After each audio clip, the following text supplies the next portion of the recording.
दोस्तों शहर ठट्टे खां असांजे गज़ल लिखी मोकिलियो आहे साईं मंठार अली जखरी साहब।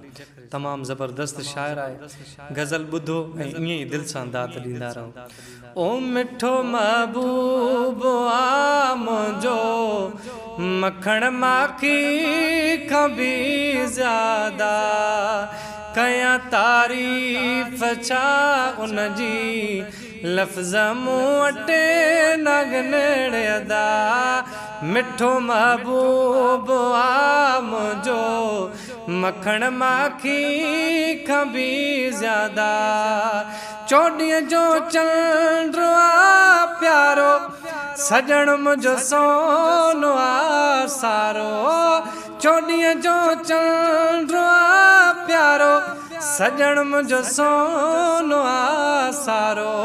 हुस्न में आ वॾो जलवो हुस्न में आ वॾो जलवो विसामी दीप कीअं वेंदा कयां तारीफ़ छा उन जी लफ़्ज़ मूं वटि नगनड़ अदा।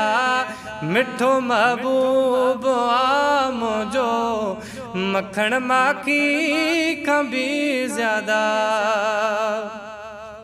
ओ अचजे यार महफ़िल में उहा महफ़िल मकी पवंदी।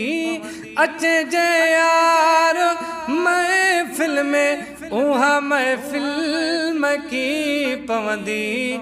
निहारे जे सजणो मुर्के निहारे जे सजणो मुर्के त गुलड़ा कीअं टिड़ी पवंदा कयां तारीफ़ छा उन जी लफ़्ज़ मूं वटि नगनड़ अदा।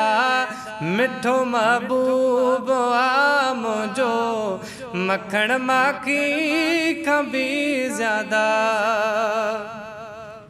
ओ मिठा मन ठार जखरे खे तुंहिंजो दीदार थो घुर्जे। मिठा मन ठार जखरे खे तुंहिंजो दीदार थो घुर्जे।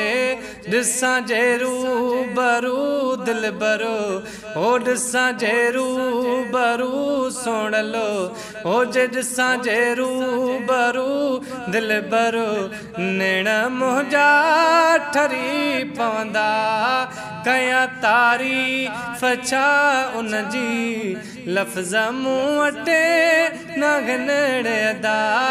मिठो महबूब आ मुंहिंजो मखण माखी खां बि ज़्यादा।